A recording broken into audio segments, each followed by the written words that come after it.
A mother is accused of injecting a lethal dose of salt into her son's feeding tube, causing his death. Was it all for attention? Tonight, the case heads back to court, but the mother is a no-show. A pretrial hearing was held in the Lacey Spears case. Woman dubbed Salt Mom has been put on suicide watch. Now in shackles for killing her own son, 5-year-old Garnett Spears. The defendant didn't show up. And out to Nancy Grace producer Alexis Weed, who was in court today. My first question to you is, why was this murder defendant not in court for her own hearing?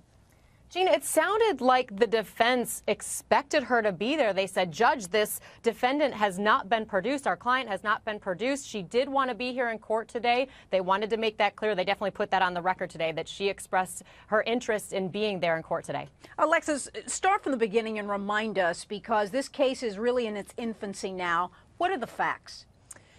This mother, Lacey Spears, she's 26 years old, and she is accused of putting salt into the feeding tube of her 5-year-old son, Garnett.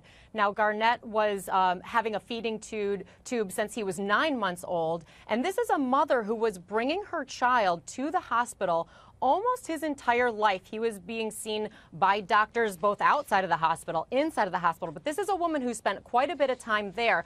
And prosecutors now suspect that all along that she has been mixing a salt solution and putting it into the boy's feeding tube. And the reason is the prosecutors say that they have evidence that she was dragging him into the bathroom while he was in the hospital during his last days. And they're saying that they think that during that time she was injecting this salt liquid into his feeding tube. But again, they suspect that there was maltreatment all along in this boy's life. And you know, Alexis, the amazing thing is this little boy is in the hospital for seizures, quote unquote. That's what his mother brought him in for. And one of the EEG machines actually took video to record seizures if and when they happened. And they allegedly show the mother repeatedly taking him to the bathroom to inject the salt in his feeding tube. Here's my question, Alexis. Why isn't this intent to kill murder if she made repeated trips to the hospital room bathroom with him?